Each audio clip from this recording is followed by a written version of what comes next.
comes to Europe and Germany, sometimes we think we are like not the first runner, but maybe we can change this opinion today, because I think Björn Bringmann from our AI Institute at Deloitte has some good news for us, right? Let's go. A warm applause for Björn.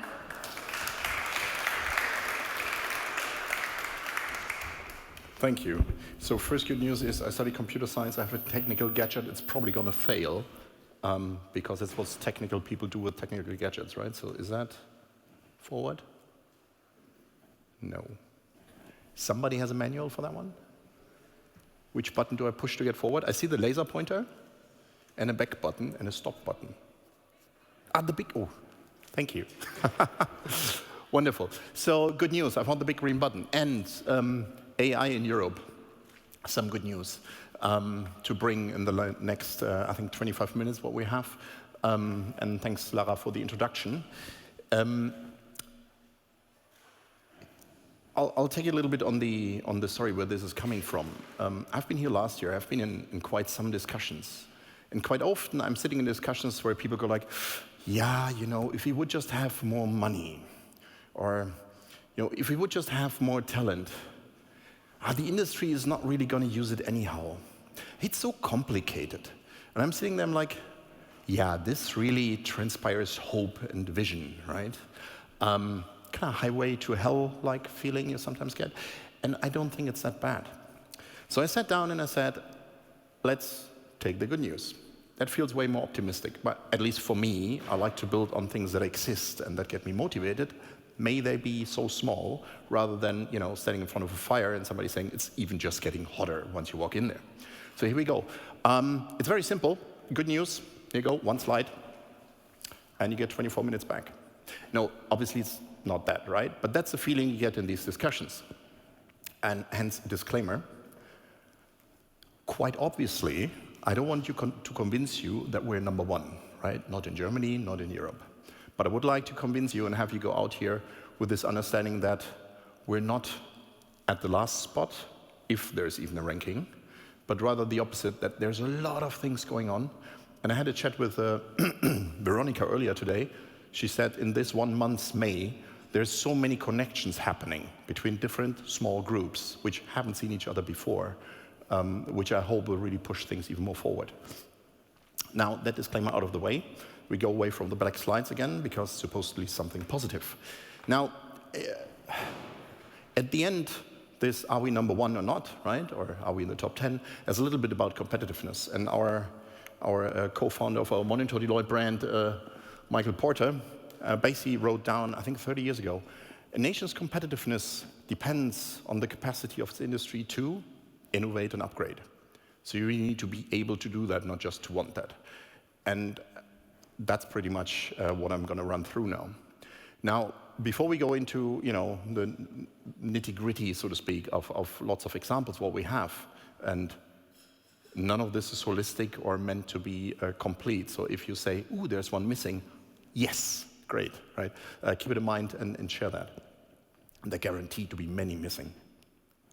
Oops, wrong button. There you go. What's the current state?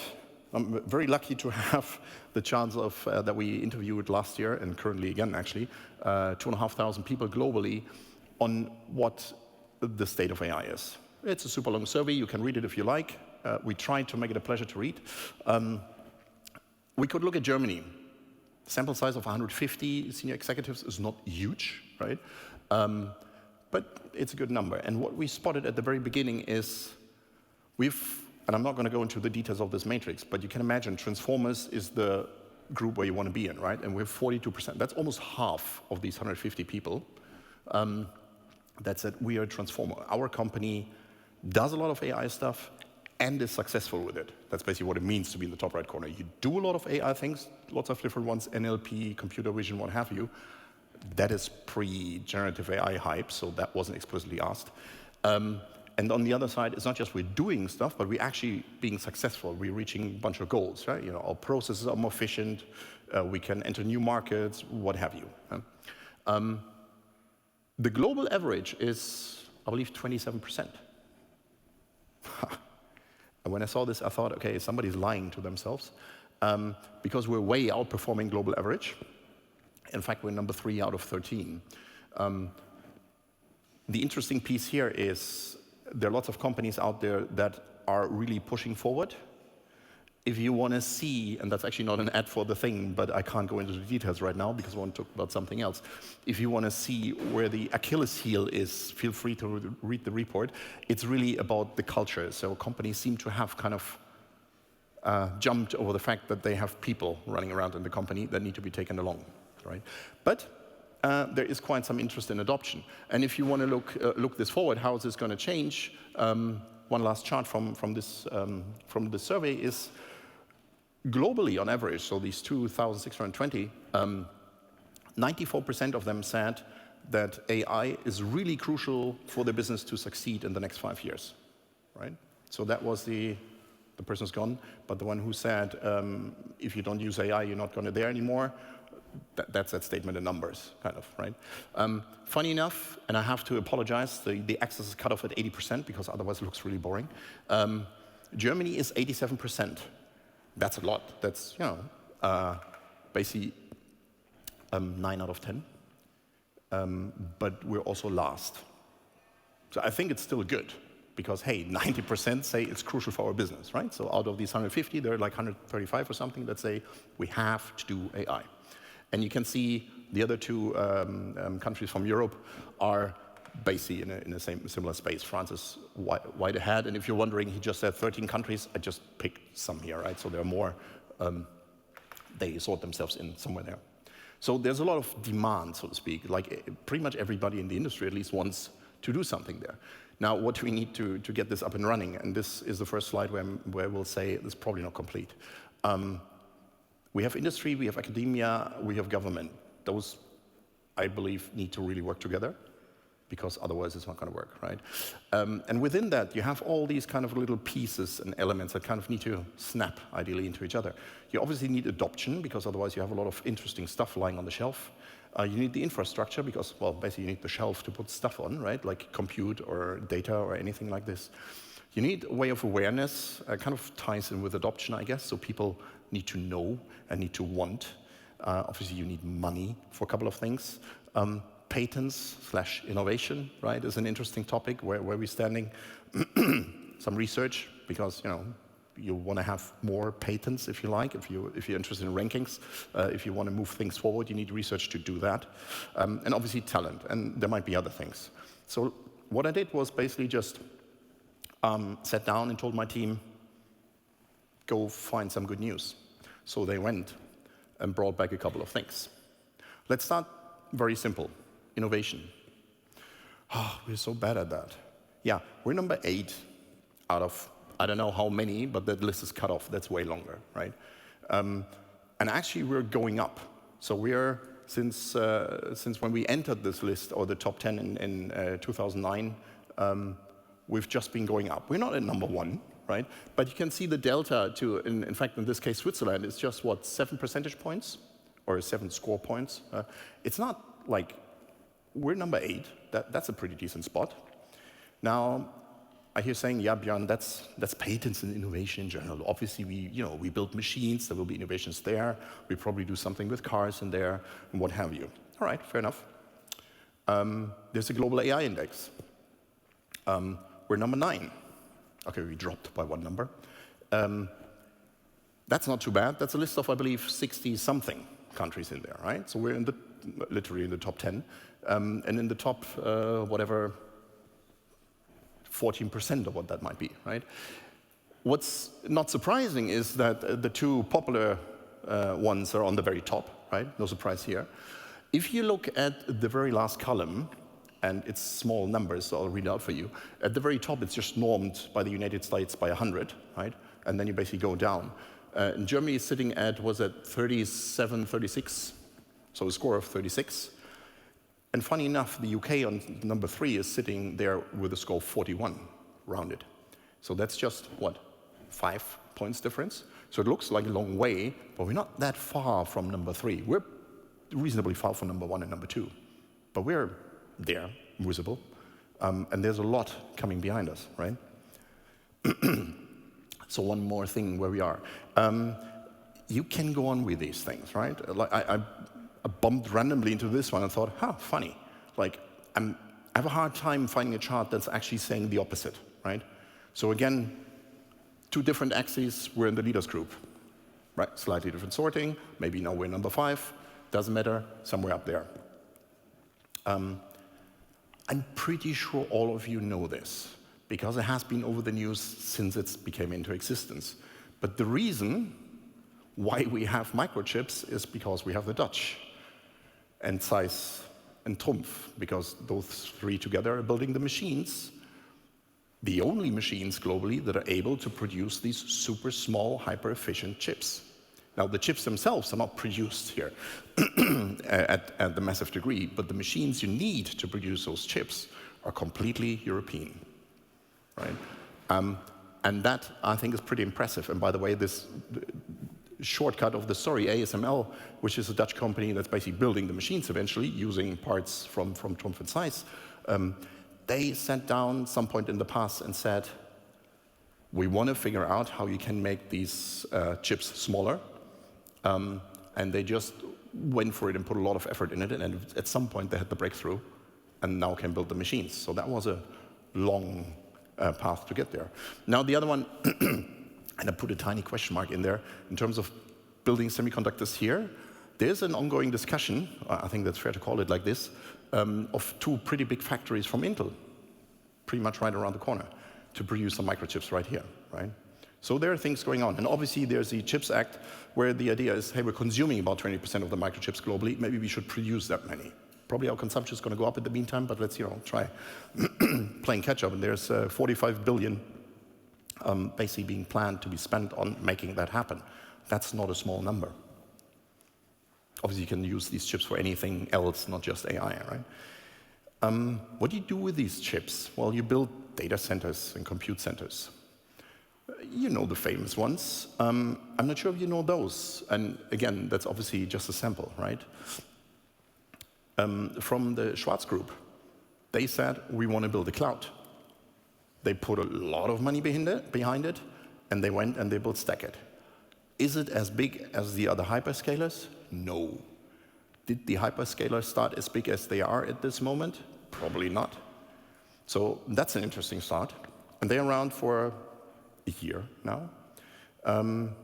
Conti, I'm pretty sure you all know them.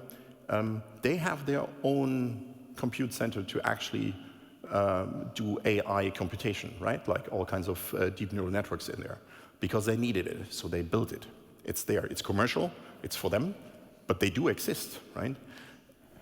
The 2 on the left are very recent, like basically from last year. And Alpha 1, I guess you've heard enough already, a lot about Jonas Androulis today. That's the fastest, let's say, AI computer that we have in Europe at the moment, right?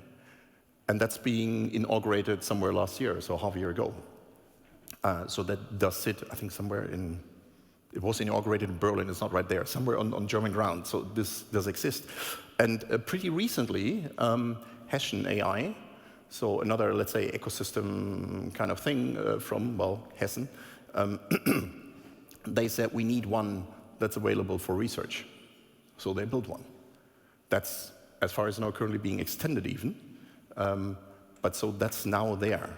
Obviously, it's not as big as some others might have it, but they do exist. And I'm just seeing 12 minutes, so there's a lot of good news. I'll need to speed up a little bit. Financing. The European spending is predicted to go up quite a bit. I mean, this is tripling in 4 years. That's quite decent, right? That's a prediction. That might be wrong. But even if it's off a little bit, that's still big numbers. And the ones driving this are Germany, Spain, and the UK mostly, right? Guess what? We're one of those 3. So that's cool.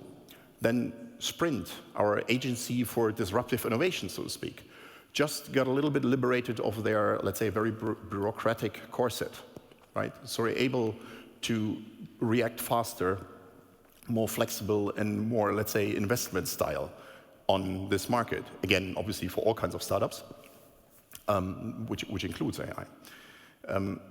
For startups, there were many complications in what you could do, let's say, in the US, but couldn't do here due to all kinds of legislation.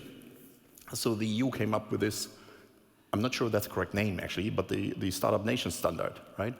Which contains many things like just stock options, that your employees can get stock options, right?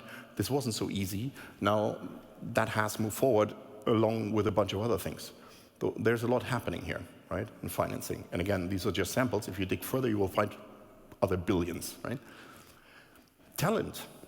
It's a bit of an outdated number, the 6.1 million, but that's the number of professional developers in Europe. If you want to build AI, you may need more specialized developers, but I'm pretty sure they're a subset of this. This is roughly at scale with the developers that exist in the US. So the per-person developers, so to speak, in the US and in Europe, roughly the same, right? That's not too bad. From the last decade of unicorns in Europe, we have around 700 people that graduated from those unicorns. So not just the founders, obviously, because that would mean we had 700 unicorns, but the people that have been working there.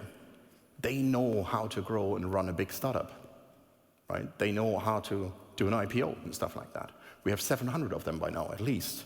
10 years ago, there was maybe a 2-digit number. So there's a lot of power.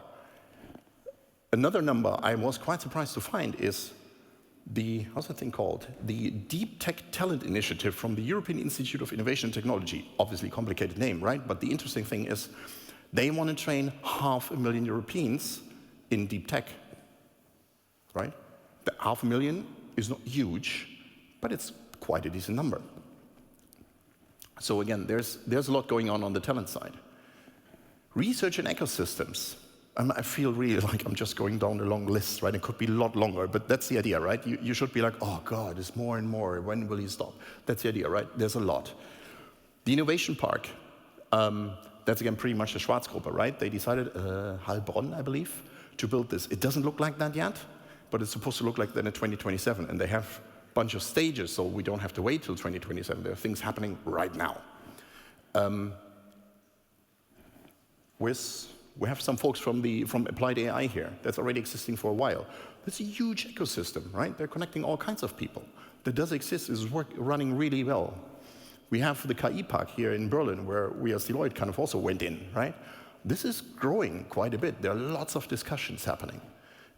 There's a Cyber Valley, around Tübingen. Like, it's already actually quite famous for being the Cyber Valley in probably even Europe, right? There's a lot going on. There are a lot of researchers there. It's not a Silicon Valley yet, right? But maybe we also don't have to copy everything, right? So this is doing very well. I'm going to go counterclockwise now. Byte, I've just been sitting next to the one who's running this. This might be a small piece, but when he said, we're going to make the data available in a machine-readable form, I said, wow, finally, cool. So they're going for this, and this is going to happen in the next couple of weeks, right? That there will be accessible information, easily accessible, like you might see in the US quite a bit.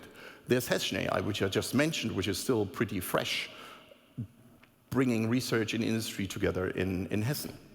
And slightly off here, but I wouldn't know where else to put it, Stable Diffusion, one of the most famous generative AI image models, right?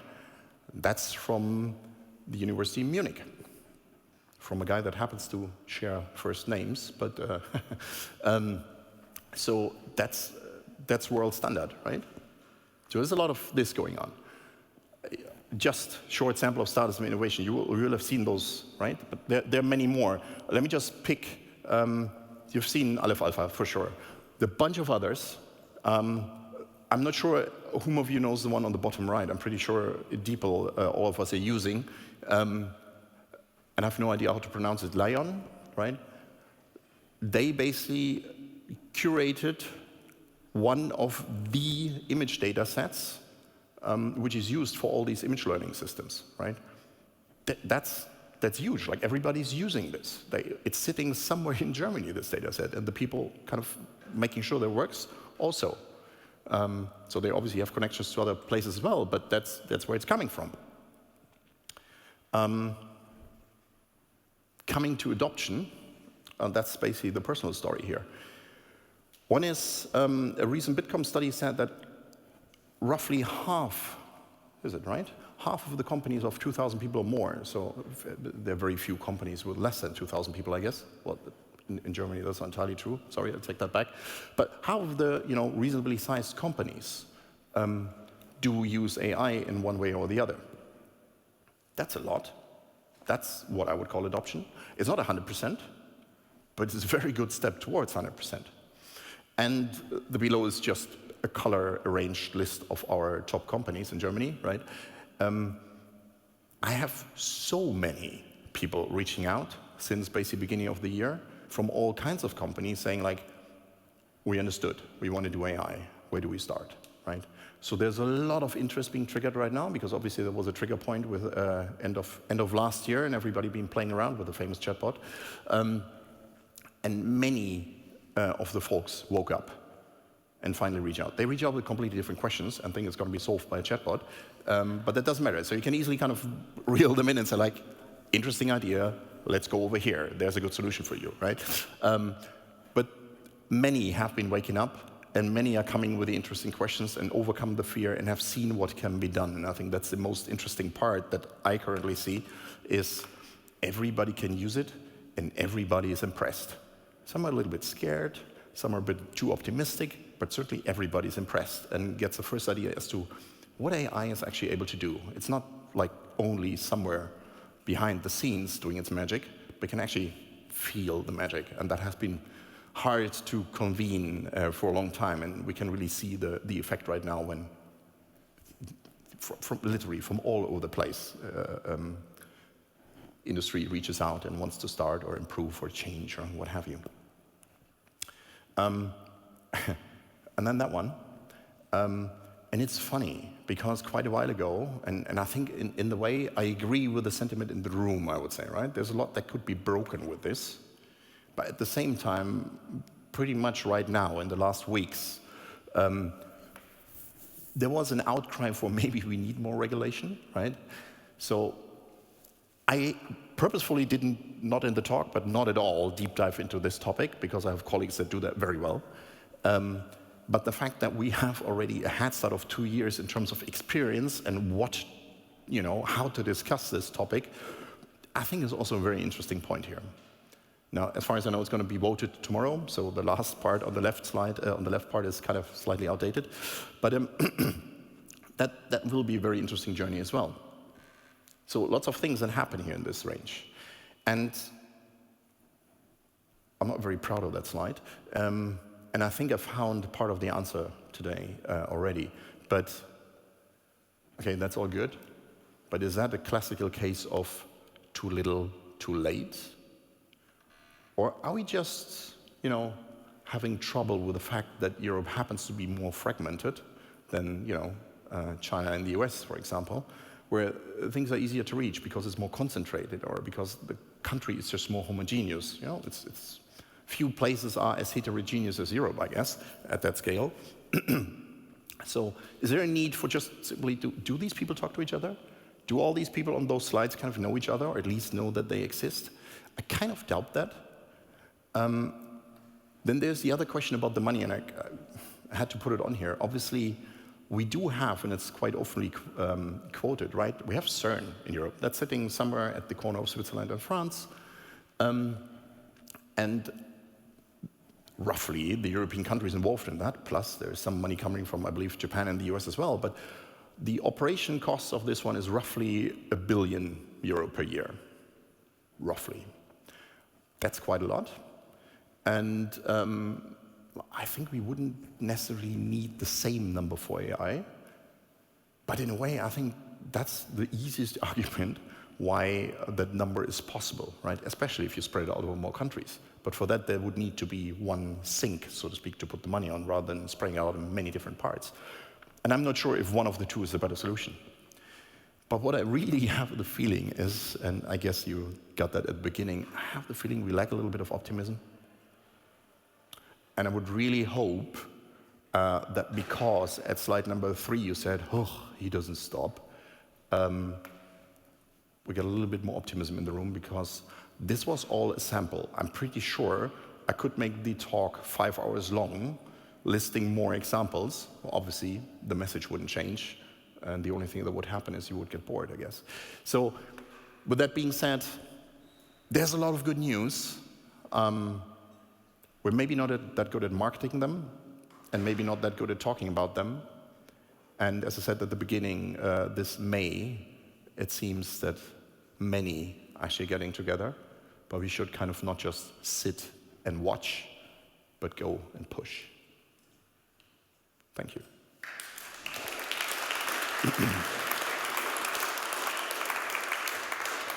Wow, so much optimism in the room.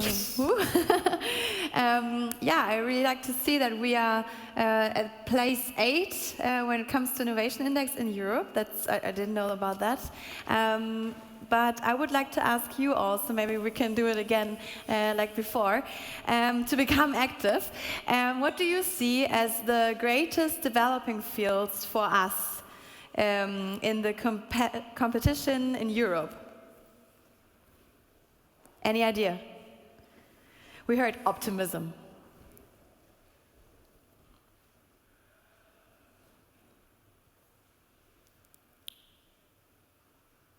Yes? To work together. So not compete, so to speak. Yes. Activities against the fear. Mm-hmm. That is interesting. And I think it's also, I mean, why do you fear something? Because I can talk for myself when you don't understand it. And I think we also need to educate a bit more in this field, so don't fear it. Has there anyone a good address to educate a bit more, to learn more about AI? I got this question last year, so the answer I had last year is that from Finland there's one a very good program that's available in all languages. Mm-hmm. I'm not sure if it's suitable for every target group, so to speak, but you...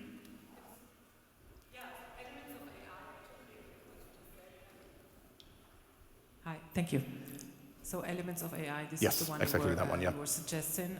It's definitely made for the public, so it can be understood by anybody. And okay. Just on a funny note, I was going to recommend my own book. Okay, so what was that? Elements? Elements of AI? Okay, so this is a education platform? Yes. Okay. Yes, yes, from the University of Helsinki. It's available online, it's for free, it has been translated in 25 So it's from languages. University of Helsinki. I just repeat because this question came also from the Q&A from online. Okay, another field of development? Just I could add that good success stories out in the public. Yeah. Yes. Talk a bit more about success stories. Because I was listening to a radio show on Facebook. They even were talking about GPT. Yeah. What the heck does this radio to do with GPT and AI? But they did. And so if you have more success stories talking about, you could overcome the fragmentation. Yes. It could be a chance. Okay, so success stories, yeah. So do more together, have more collaboration, bring more the field of government and the industry and the entrepreneurs and the inventors together. Yes. So create a hub. Yeah. Yeah, I think success stories and use cases also to make it more tangible. What do you see? Maybe in another field? In the field, I don't know, but I think it's like non-compete, right? Or joining forces, and probably push joining forces, and make it more aware. I mean, that's a one funny thing. I guess everybody in the room roughly agrees on all of these topics, but we're like, what, 200? And then another couple of thousand, 10,000 on the video stream. Great, everybody welcome. How many million in Europe? There's a lot of people which are not in the room, so they need to be kind of integrated in this, right? So that's the really, and I think sharing good stories, right? Like taking away the fear, not competing, and probably reading some books about it. You don't have to go online and click through the course. Some people, and that's what I meant with maybe it's not the right for each audience. Maybe somebody wants to read a story about it, which is not Terminator, right? Yeah, we had another idea here in this row. I think part of the parcel is also really good go-to-market strategies, because I have no doubt that we're very good with innovation and products. Yeah. But why are the Americans so great at actually getting traction for their innovation? I think they have really very good blueprints on how to aggressively bring innovation to market and gain market share. And I think this is what I observe in Germany in particular, is that we don't think about getting traction and buying market share aggressively enough sometimes. And this is where we lag behind. Yeah, a simple and good step-by-step plan to go to market. Who has this blueprint? Do we have it? No. I mean, Yes. it exists in the industry. So growth frameworks already exist. They're very well known, and I think we're just not used to really aggressively applying them. Yeah, it's a mindset thing, right? It's a mindset. So it's a lot of this. If the mindset, I think, is the hardest to change, right? Yeah. And that's part of the mindset. That's So we are optimistic, but there's still some more to do. Thank you for all your ideas. Thank you, Björn, for your great Thanks, talk. Anna. Thanks. Thank you so much.